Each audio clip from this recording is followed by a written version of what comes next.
मैं श्रद्धा हूँ। ध्रुव की सफलता और सुरुचि की क्षमा प्रार्थना से सुनीति भाव विभोर हो जाती है।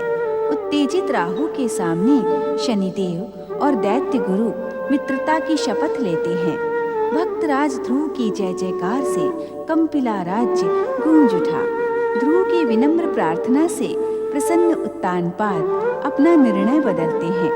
सूर्य पुत्री यमुना भी अपने भाइयों अश्विनी कुमारों से अमृत प्राप्त करती हैं। उधर यमराज के सामने यमदूत मृत आत्माओं को घसीट कर लाती हैं।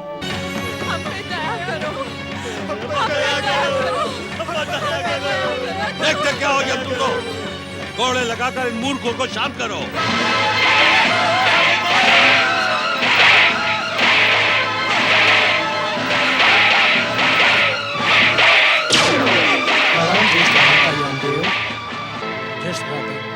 हम आपके अनुज अश्विनी कुमार हैं। हमारे पिताश्री के जब तब व्रत के कारण श्री हरि विष्णु ने प्रसन्न होकर हमारे पिताश्री सूर्य देव के शरीर से ही उत्पन्न किया है। ज्येष्ठ भ्राता, इस समय हम आपको संसार का सबसे अधिक श्रेष्ठ पदार्थ भेंट करने के उद्देश्य से यमलोक में प्रकट हुए हैं। इसे ग्रहण करें भ्राताश्री। ज्येष्ठ भ्राताश्री, जगदीश्वर भगवान विष्णु की कृपा और पिताश्री सूर्य देव की आज्ञा से इस अमृत पर आपका पूर्ण अधिकार है। मन में उठते संदेह का त्याग कर आप निसंकोच इस अमृत को ग्रहण करें। इस अमृत पान का सुपरिणाम शीघ्र ही आपके सम्मुख आ जाएगा।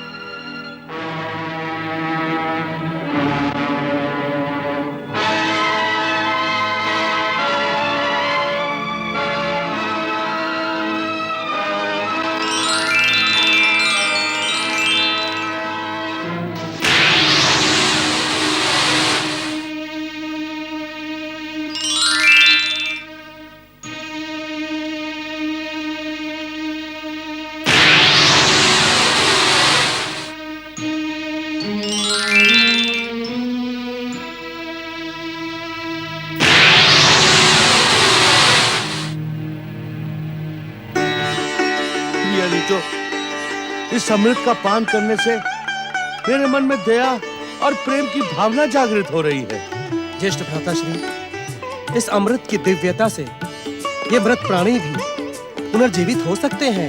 हमें भी दीजिए, हमें भी जीवित करें, हमें भी जीवित करें। ज्येष्ठ भ्राताश्री, हम आपकी न्याय व्यवस्था में हस्तक्षेप करने के इच्छुक नहीं हैं। आपकी आज्ञा और इच्छा के बिना अमृत इन मृत प्राणियों की आत्माओं को प्राप्त नहीं हो सकता।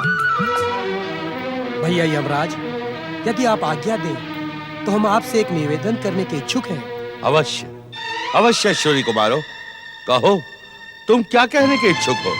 ज्येष्ठ भ्राताश्री, आप प्राणी लोक के मोह से मोहित इन मृत प्राणियों की आत्माओं के साथ दया एवं सहानुभूति का व्यवहार करें। ज्येष्ठ भ्राताश्री, जिस सत्य का ज्ञान आप इन्हें कोड़ों की मार से भयभीत करके कराना चाहते हैं, वही प्रेम के मधुर शब्दों द्वारा भी कराया जा सकता है।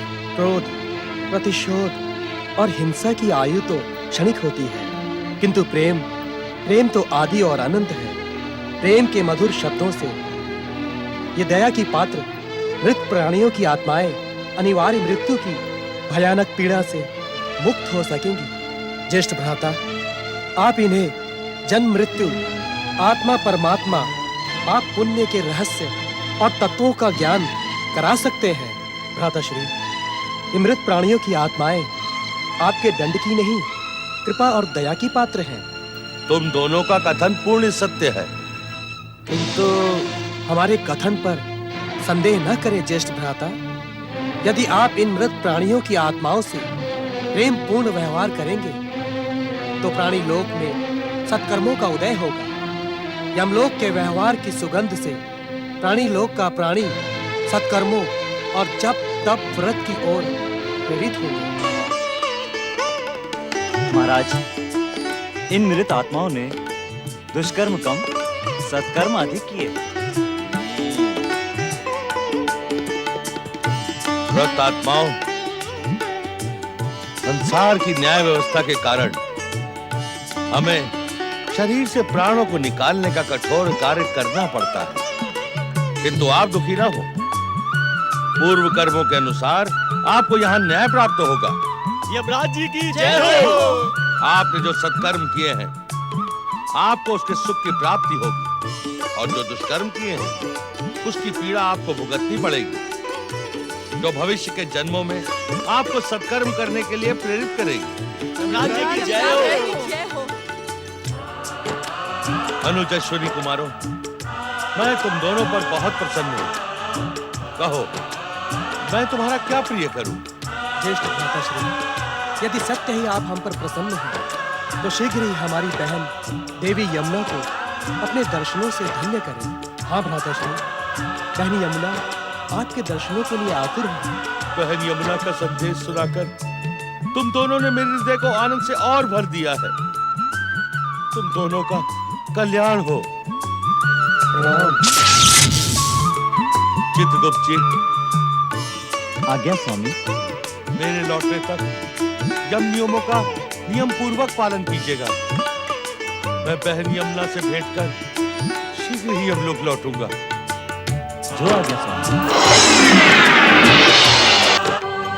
जप तप व्रत।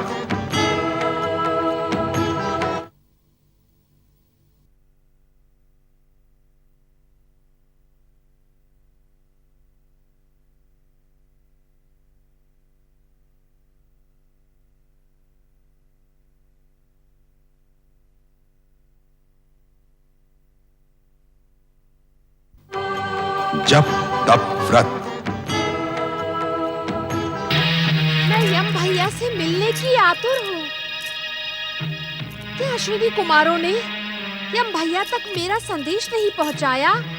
क्या अश्विनी कुमारों की दिव्य शक्ति यमलोक तक पहुँचने में सक्षम नहीं हुई? क्या भैया यम मेरा संदेश सुनकर भी मुझे दर्शन देने के इच्छुक नहीं है?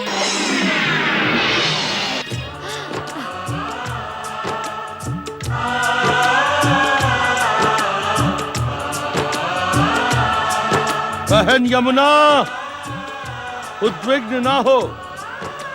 मुझे तुम्हारा संदेश मिल गया है। मैं यमलोक की एक समस्या सुलझाकर शीघ्र ही तुम्हारे समीप लौट कर आऊंगा।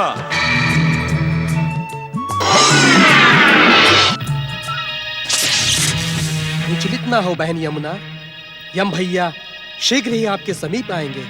परंतु वे आकर लौट क्यों गए? बहन यमुना, आपसे सत्य अज्ञात नहीं है कि प्राणियों के प्राण हरण करते करते यम भैया का स्वभाव बहुत क्रूर हो गया था। श्री हरि कृपा से प्राप्त दिव्य अमृत का पान करवाकर हमने उनके हृदय में दया और करुणा को जागृत कर दिया है। बहन, अब जब यमदूत किसी प्राणी के प्राण हरने जाते हैं, तो यमलोक के स्वामी यमराज मधुर वचन सुनाकर यमदूतों को शांत रहने का परामर्श देते हैं। इसी कारण उन्हें एक क्षण का भी अवकाश नहीं मिल पाता, किंतु वे आपसे भेंट करने शीघ्र पधारेंगे। आप निश्चिंत रहें। प्रणाम।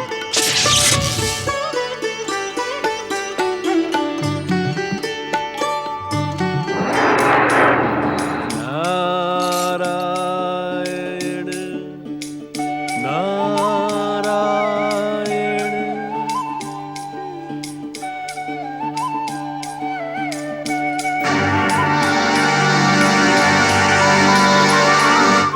नारायण नारायण।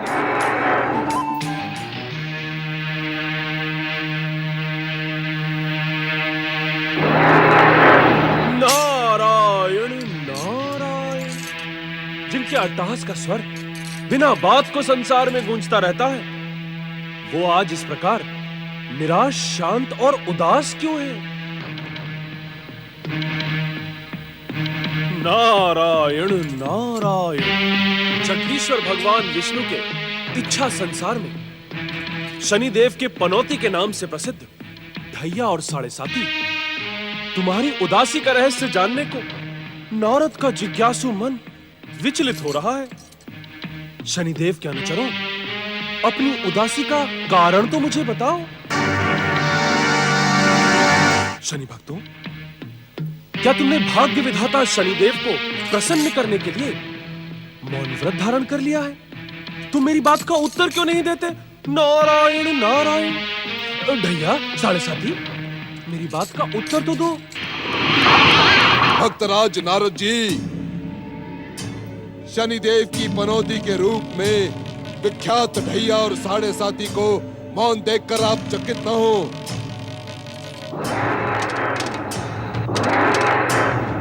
नारायण नारायण।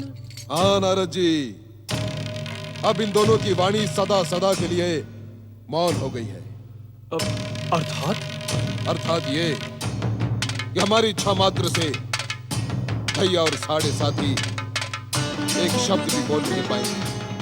भाग्य विधाता शनिदेव, आपने ऐसी अनिच्छापूर्ण इच्छा की ही क्यों?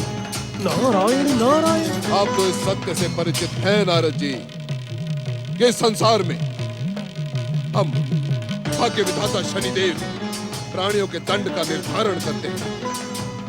इसलिए हमने भी निर्णय ले लिया कि प्राणियों के दंड के निर्धारण में हम हिंसा, क्रूरता का सहयोग कभी नहीं लेंगे, कभी नहीं नारद जी। नारायण नारायण। भाग्य विधाता शनिदेव, आपने आया यह महान परिवर्तन मेरे आश्चर्य की समस्त सीमाओं को लांघने लगा है। नारायण नारायण। भाग्य विधाता शनिदेव, क्या बात बात पर भयानक अट्टहास करने के स्थान पर आपने सदा इसी प्रकार मुस्कुराते रहने का प्रण कर लिया है? क्या आपकी विध्वंसक, विनाशक, भयानक और मारक कुदृष्टि से संसार का कोई भी प्राणी आहत नहीं होगा? नारद जी, इस संसार का कोई भी रहस्य आपके लिए रहस्य नहीं। आपको भली भांति ज्ञात है कि हमारे छोटे भाई दोनों अश्विनी कुमारों ने हमें अमृतपान करवा के हमारा कायाकल्प। नारायण नारायण। कायाकल्प अर्थात? हाँ नारद जी, यदि अब हम किसी पर क्रोधित होते हैं अथवा उसके दुष्कर्मों से उत्तेजित होकर कुदृष्टि डालने का प्रयास भी करते हैं नारद जी, तो हमें अपने भाइयों के प्रेम पूर्ण स्वर सुनाई देते हैं। स्वर? कैसे स्वर भाग्य विधाता शनिदेव? देवर्षि, इस संसार के समस्त राग, द्वेष, छल, कपट, नीति, अनीति, कुनीति, धा, ईर्षा को आश्रय प्रदान करने वाले विध्वंसक शक्तियों के अधिष्ठाता भाग्य विधाता शनिदेव अपने भाइयों के प्रेम की कोमल डोर से बंध गए हैं। नारायण नारायण। देवर्षि, किसी प्राणी के दुष्कर्मों से क्रोधित होकर हम जब को दृष्टि डालने का विचार भी करते हैं तो हमें अपने भाइयों के मधुर स्वर सुनाई देते हैं कि इन पर दया करें भ्राता श्री, इन पर दया करें, इन्हें दंडित ना करें, इनका मार्गदर्शन करें। अभी आप ही बताइए नारद जी कि अपने भाइयों के प्रेम की कोमल डोर से बंधे हम इन प्राणियों को दंडित कैसे कर सकते हैं? प्रेम रस की मिठास ऐसी ही होती है भाग्य विधाता। जो एक बार इसका स्वाद चख लेता है वो जीवन भर इसकी मिठास से आनंदित रहता है। किंतु किंतु क्या भक्तराज? नारायण नारायण। शनिदेव, सृष्टि के विधान के अनुसार आप दंडनायक हैं। प्राणियों के दुष्कर्मों का दंड देना आपके अधिकार क्षेत्र में आता है। क्या अपने भाइयों के प्रेम की कोमल डोर में बंधकर आपने दंड योग प्राणियों को भी दंड न देने का निर्णय कर लिया है? देवर्षि, दंड के पात्र को हम अवश्य दंडित करेंगे, किंतु पहले की भांति पीड़ित और प्रताड़ित करके नहीं। नारायण नारायण। अर्थात फिर किस प्रकार दंडित करेंगे आप? देवर्षि, जो हमारी भक्ति, हमारा जप तप व्रत करेगा, हम उसे संसार का सर्वोत्तम सुख प्रदान करेंगे, किंतु किसी अन्य की पूजा आराधना करने वाले से हम ईर्ष्या और द्वेष भी नहीं रखेंगे।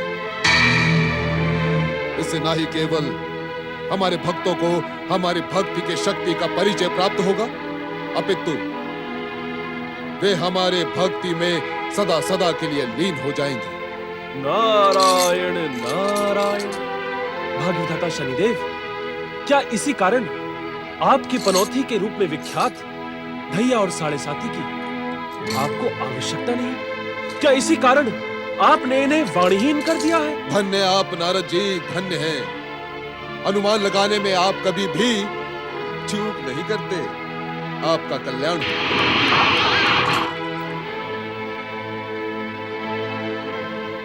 निराश न हो ढैया और साढ़े साती। सृष्टि चक्र में कभी भी एक सा समय नहीं रहता और समय चक्र के परिवर्तन के साथ आपको अपने स्वामी की कृपा अवश्य प्राप्त होगी। सुख के बाद दुख और दुख के बाद सुख आएगा ही। नारायण नारायण। जप तप व्रत।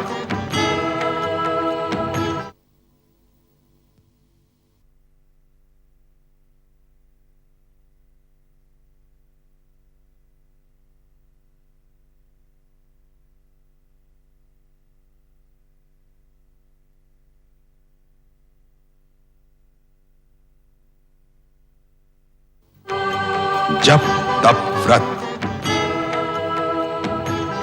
अब भैया यमदेव की प्रतीक्षा करना व्यर्थ है। उन्हें अपने कार्य से कभी अवकाश नहीं मिलेगा। ऐसा प्रतीत होता है कि भैया यमदेव की अब मुझसे मिलने की कोई इच्छा नहीं है। अपनी बहन के प्रति उनके प्रेम में दिखावा ही शेष है। अब मुझे अपनी जलधारा में विलीन हो जाना चाहिए।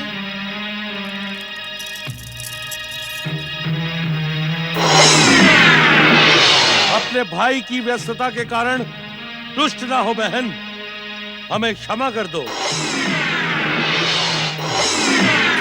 कर्म के बिना जीवन की कोई गति नहीं है बहन, किंतु अब मैं तुम्हारी इच्छा तक तुम्हारे साथ रहूंगा। कैसी हो बहन? आपकी कृपा से मुझे यहाँ कोई कष्ट नहीं है भैया। मुझे ये जानकर हार्दिक आनंद हुआ कि हमारे छोटे भाइयों अश्विनी कुमारों ने आपकी क्रूरता को समाप्त कर दिया है। वास्तव में ये ज्ञात करने के पहले मैं सदा यही सोचकर दुखी रहती थी कि ये प्राणियों के प्राण हरण करने का कैसा क्रूर कर्म आपने अपना लिया है। मैं तो यही सोच रही थी भैया कि अश्विनी कुमारों के अमृत पान के पश्चात भी आपके हृदय की निर्ममता का अंत नहीं हुआ। अपनी निर्ममता और क्रूरता के कारण ही आपके हृदय में आपकी बहन यमुना की कोई स्मृति शेष नहीं बची। बहन यमुना, जो तुम कह रही हो वो अमृत पान के पूर्व परम सत्य था, परंतु अब घोर असत्य है। कहो बहन, इतने दिनों तक तुम्हारे समीप ना आने के प्रायश्चित स्वरूप हम तुम्हें क्या प्रदान करें? अपनी इच्छा निसंकोच कहो बहन, हम तुम्हारी हर इच्छा पूर्ण करेंगे।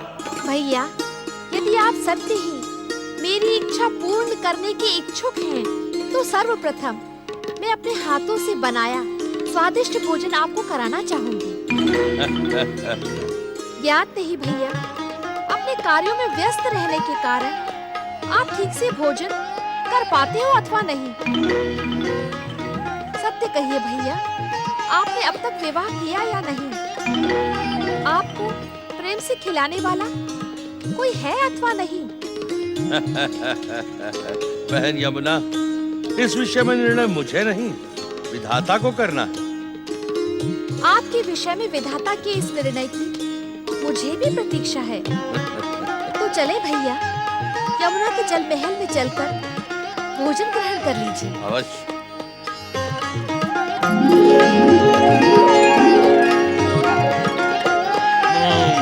स्वादिष्ट, अति स्वादिष्ट भोजन।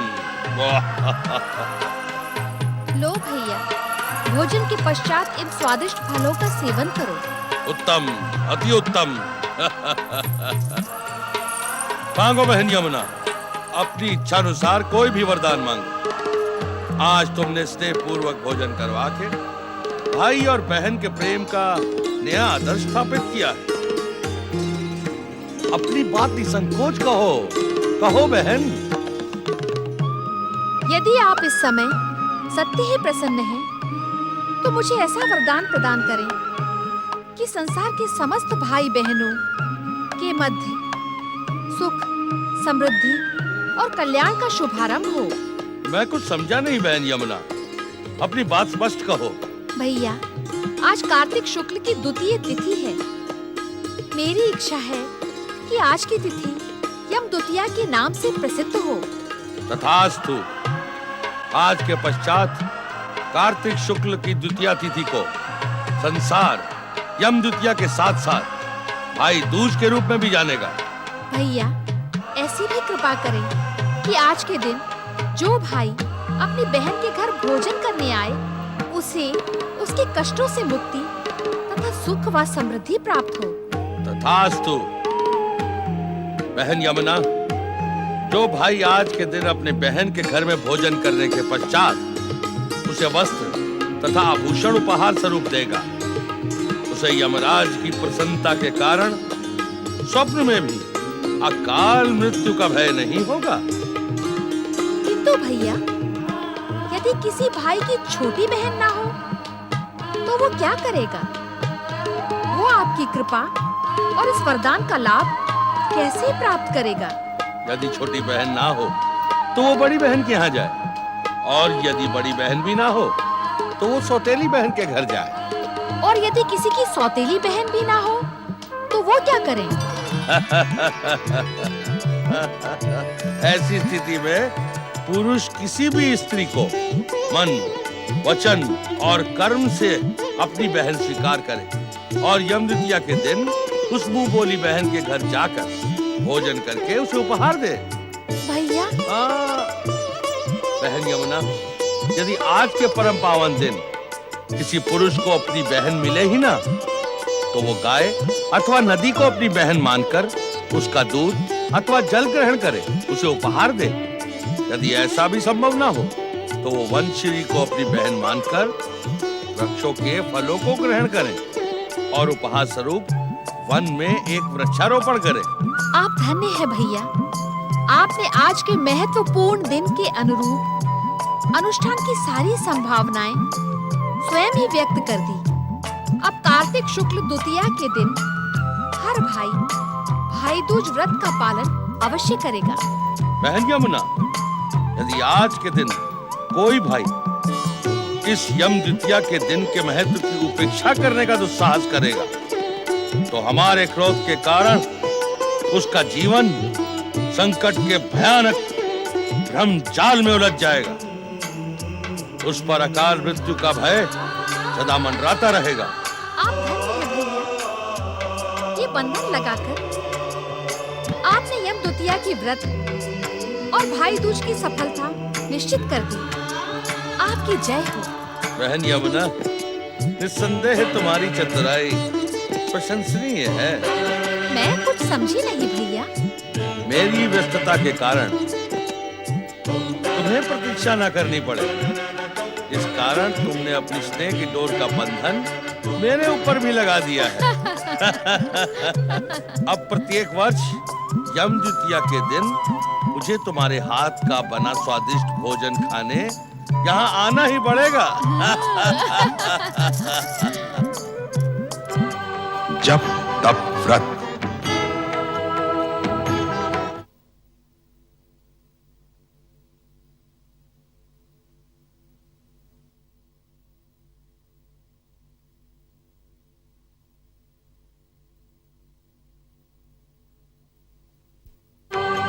जप तप व्रत। भाई यमराज का बहन यमुना को वचन पिछले अनेक युगों से भाई बहन के पवित्र संबंधों को सुदृढ़ करने वाले भाई दूज पर्व के रूप में आज भी पूर्णतया हर्षोल्लास के साथ मनाया जाता है। उधर ब्रह्मलोक में ब्रह्मदेव का मन असुर जाति के भविष्य पर केंद्रित हो गया। मन और विचार के इसी संयोग से ब्रह्मदेव की जांघ से तालजंघ नामक असुर ने जन्म लिया।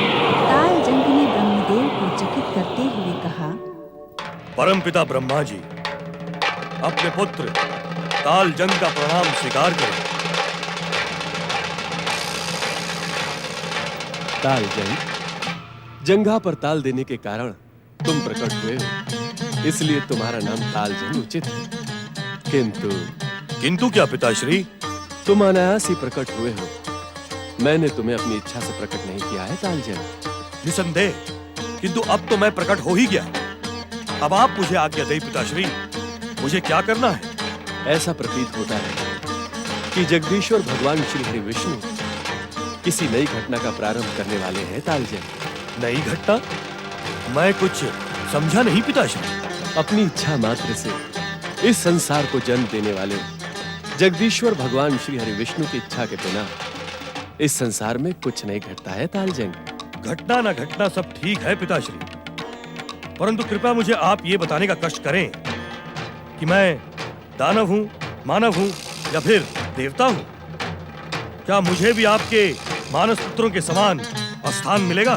तालजंघ, तुम्हारा जन्म मेरी इच्छा के कारण नहीं हुआ है। इसी कारण तुम न तो मानव हो, न देवता, और न ही तुम्हारा स्थान मेरे मानस पुत्रों के समान है। तुम्हारा जन्म तब हुआ है जब मेरे मन में असुर जाति के विचार जन्म ले रहे थे। मैं भी यही चाहता हूं परमपिता कि आप मुझे असुर घोषित करें। असुरों और दानवों में जैसी मारक शक्ति होती है वैसे किसी अन्य जाति में नहीं, इसलिए मैं असुर बनना चाहता हूं। सत्य को छुपाया नहीं जा सकता तालजंघ। तुम असुर हो, इसमें कोई संदेह नहीं, परंतु तुम अपने कार्यों से अपना नाम मेरे मानस पुत्रों के समान आदरणीय बना सकते हो। और ना बनाओ तो तुम्हारी दुष्टता मेरी कीर्ति को नष्ट कर देगी। पुत्र के दुष्कर्मों का प्रभाव पिता की कीर्ति पर पड़ता है। यदि तुमने दुष्कर्म किए तो मैं तुम्हें पाताल लोक भेजकर अनंत निद्रा में लीन कर दूंगा तालजंघ। नहीं नहीं परमपिता, आप मुझे पाताल लोक ना भेजें। मैं या तो ब्रह्मलोक में रहूंगा या फिर पृथ्वीलोक पर। मैं अपनी आसुरी शक्तियों से तीनों लोकों को चकित कर दूंगा। तीनों लोकों को चकित करने के लिए किसी पर अत्याचार न करना तालजंघ। यदि तुम पृथ्वी पर जाना चाहते हो तो अवश्य जाओ, पर ऐसा कुछ न करना जिससे मुझे कष्ट हो और मैं तुम्हें तुम्हारी इच्छा के विरुद्ध पाताल लोक। मैं आपका आज्ञाकारी पुत्र हूं परमपिता। मुझे आसुरी शक्तियों के साथ ही आपकी सात्विक शक्तियां भी प्राप्त हुई हैं। त्रिदेव मेरे पूजनीय हैं, त्रिदेवियां मेरे लिए आदरणीय हैं। आप निश्चिंत रहें, मैं वही करूंगा जिसकी आप आज्ञा देंगे। तो सुनो तालजंघ, तुम पृथ्वी लोक जाकर मेरे वन क्षेत्र में अपना जप तप प्रारंभ करो। जप तप और व्रत? हाँ तालजंघ, जप तप द्वारा तुम अपने आसुरी स्वभाव पर अंकुश लगा सकते हो। परंतु मैं कब तक जप तप व्रत में लीन रहूं परमपिता? जब तक हम स्वयं प्रकट होकर तुम्हें वरदान न दें। हमसे जन्म लेने के कारण तुम अपूर्व शक्ति के स्वामी हो।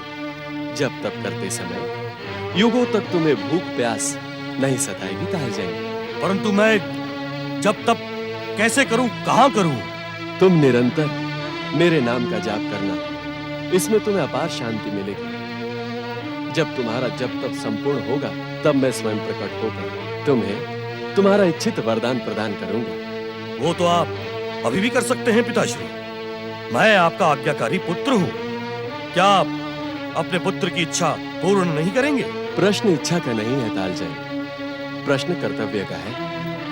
यदि जप तप द्वारा तुम हमें प्रसन्न करके वरदान प्राप्त करोगे तो उस वरदान पर तुम्हारा अधिकार होगा तालजंघ। और जिस पर मेरा अधिकार होगा उसका मैं अपनी इच्छा अनुसार उपभोग भी कर पाऊंगा। जो आज्ञा पिताश्री। ओम ब्रह्मणे नमः।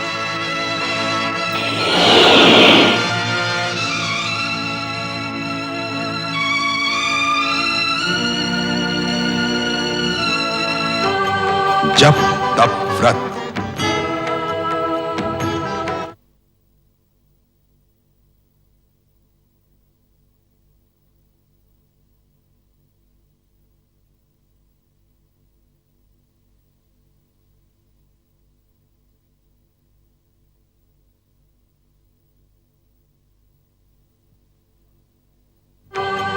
जप तप व्रत।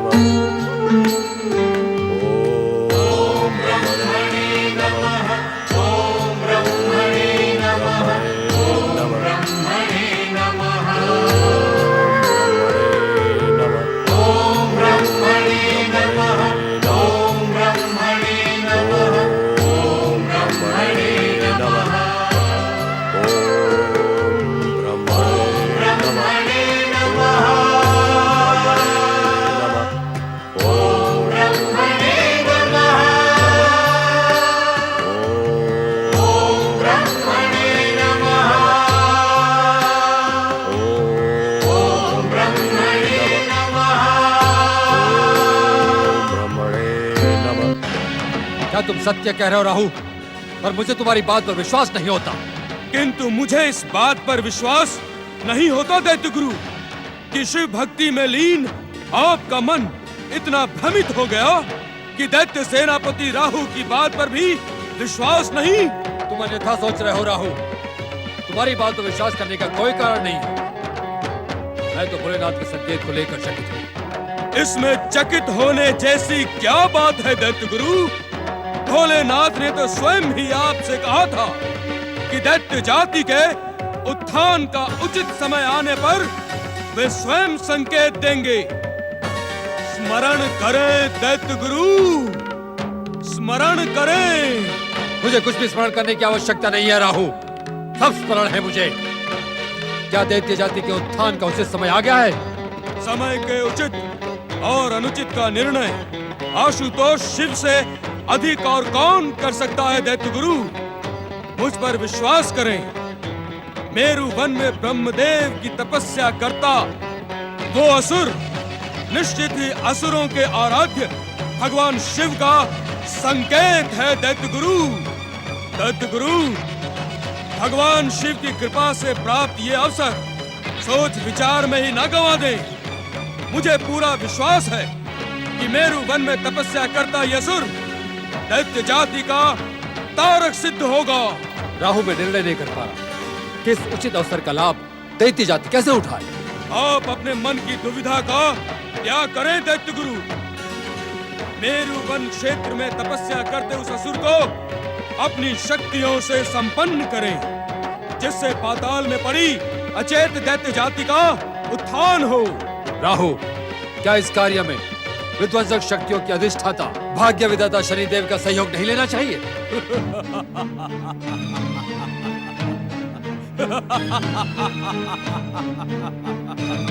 अमृत को पचाने की शक्ति इस संसार में राहु के अतिरिक्त किसी के पास नहीं है दैत्य गुरु। राहु के भीतर धधकते प्रतिशोध के विष ने समुद्र मंथन के समय निकले अमृतपान को भी निष्क्रिय कर दिया था। किंतु मुझे विश्वास नहीं होता कि विष्णु कृपा से अमृतपान करने वाले शनिदेव विध्वंसक शक्तियों का अब हित चिंतन करेंगे। किंतु बिना शनिदेव की अनुमति प्राप्त किए इस अभियान का प्रारंभ अनुचित होगा राहु। उचित अनुचित के चक्कर में पड़ने का इस समय मैं इच्छुक नहीं हूँ दैत्य गुरु। स्मरण करो राहु, शनिदेव ने उचित अवसर आने पर विध्वंसक शक्तियों को अपनी कृपा प्रदान करने का आश्वासन दिया था। मुझे स्मरण है दैत्य गुरु कि अमृतपान के पश्चात भाग्य विधाता शनिदेव ने उचित अवसर पर सक्रिय होने का वचन दिया था। यदि तुम्हारा कथन सत्य है और शिव कृपा से उचित समय आ गया है, तो हमें विध्वंसक शक्तियों के अधिष्ठाता शनिदेव से सहयोग लेने में संकोच नहीं करना चाहिए। आपका परामर्श मानकर हम शनिदेव से बात कर लेते हैं, किंतु जहाँ तक संकोच का प्रश्न है तो छलिया विष्णु के संसार में सर्वनाश करने से संकोच नहीं करना चाहिए।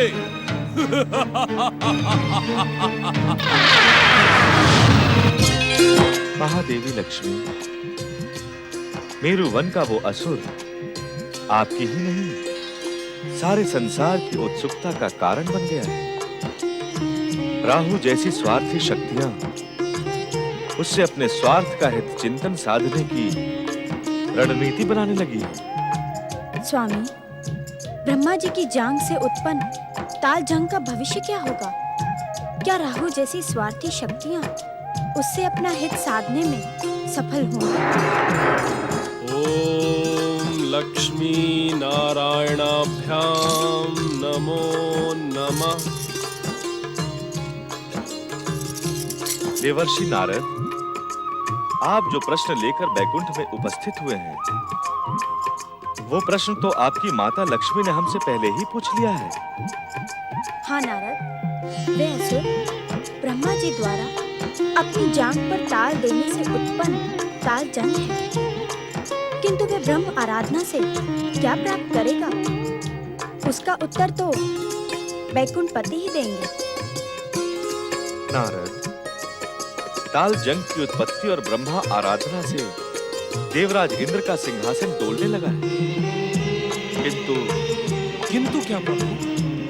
किंतु देवराज का संदेह अनुचित है। ताल जंग जैसे अनायास उत्पन्न हुआ है, वैसे ही अनायास समाप्त हो जाएगा। परंतु समाप्त होने से पूर्व वो अपने पीछे महान आसुरी परंपरा को छोड़कर जाएगा। अर्थात ताल जंग का भविष्य शीघ्र ही हम सबके सम्मुख आ जाएगा। इस कारण धैर्यपूर्वक प्रतीक्षा करें।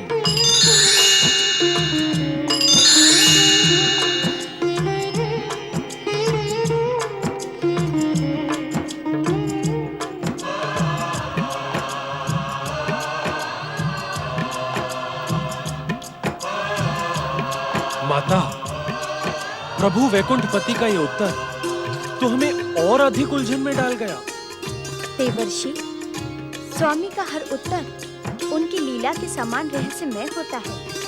इस कारण प्रतीक्षा के अतिरिक्त अन्य कोई उपाय नहीं।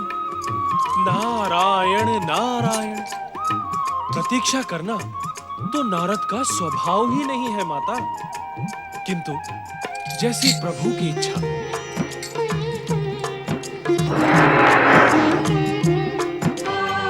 जप तप व्रत।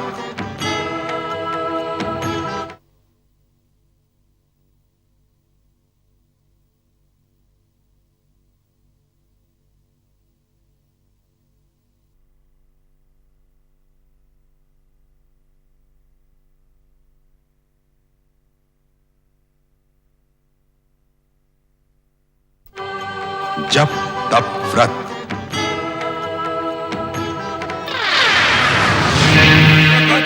भाग्य विधाता शनिदेव, हमें दर्शन दे। भाग्य विधाता शनिदेव, प्रकट हो। भाग्य विधाता शनिदेव, हमें दर्शन दे। भाग्य विधाता शनिदेव। नमः शिवाय। हर हर महादेव, हर हर महादेव। मित्र शुक्राचार्य, असमय हमारा आह्वान क्यों? मित्र शनिदेव, हमारा आह्वान असमय नहीं है। दैत्यों के आराध्य भगवान शिव की कृपा से वो समय आ गया है जब दैत्यों और असुरों की शक्तियों का उत्थान हो।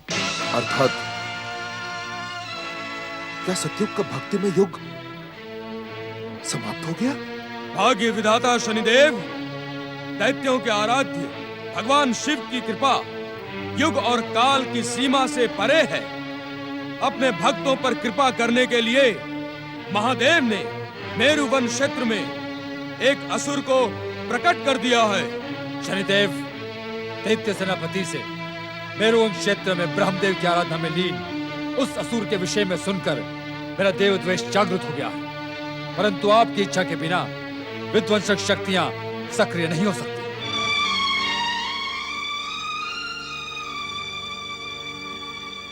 विध्वंसक शक्तियों के अधिष्ठाता शनिदेव, क्या आपको पाताल के अंधकार में अचेत पड़ी दैत्य जाति का उत्थान प्रिय नहीं?